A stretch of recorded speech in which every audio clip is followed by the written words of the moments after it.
महाराज की। ब्रह्मलीन पूज्य संत श्री कमलेश जी महाराज की। ब्रह्मलीन पूज्य संत श्री कमलेश जी महाराज की। जय जय श्री राम, जय जय श्री राधे राधे। कभी भी पैसे को हाथ नहीं लगाया और जो भी कुछ इकट्ठा हुआ वहां के सेवादारों ने ब्रह्मलीन संत श्री कमलेश जी महाराज की प्रेरणा से वहीं शमशान भूमि में या धर्मशाला में या मंदिर में उस दान को लगाया गया।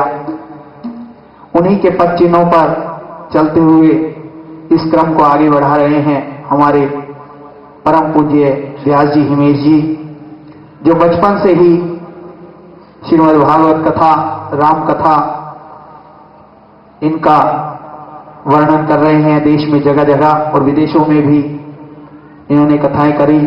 इनका एक ही मानना है कि बस आप आयोजन करिए और हमारी तरफ से कोई किसी तरह की चिंता ना करिए, हम अपना समय से पहुंच जाएंगे और आपकी कथा प्रारंभ कर देंगे।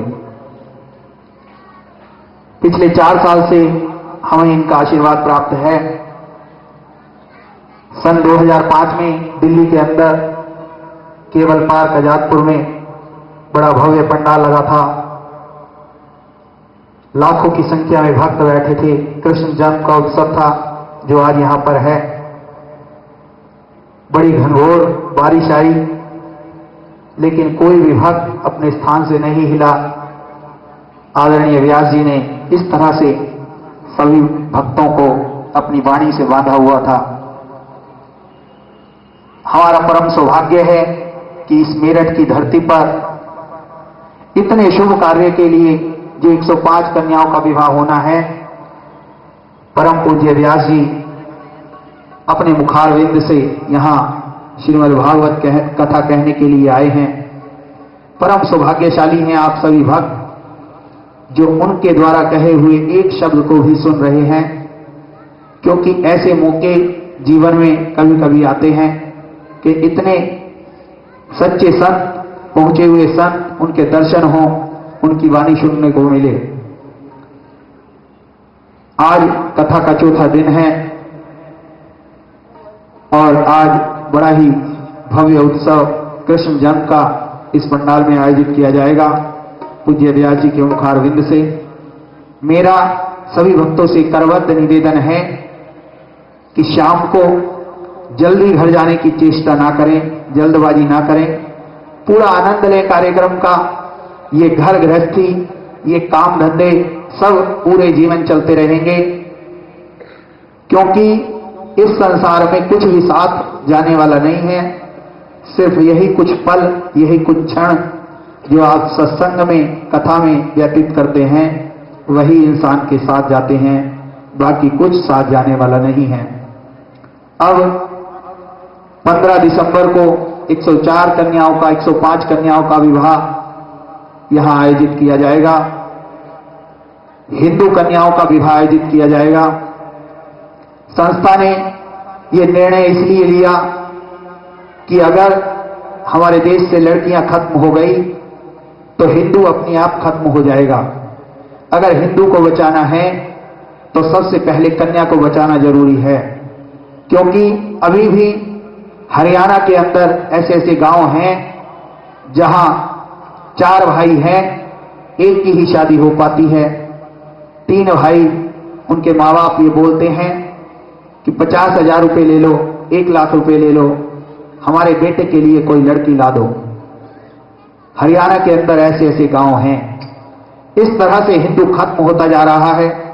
अगर यही स्थिति रही तो हिंदू का कोई नाम लेने वाला नहीं बचेगा। उसी समस्या को देखते हुए संस्था ने बीड़ा उठाया कि देश के अंदर बहुत सारी गौशालाएं, बहुत सारी धर्मशालाएं, बहुत सारे धर्मार्थ हॉस्पिटल चलाए जा रहे हैं, लेकिन इस तरह का कार्य कोई भी संस्थान नहीं कर रहा है, क्योंकि जिस माँ बाप की लड़की जवान हो जाती है, ये उसके दिल को ही पता है कि वो दिन रात किस तरह से सोचता है कि मैं किससे कहूं, किससे ना कहूं, अपनी बेटी की शादी किस तरह से करूं।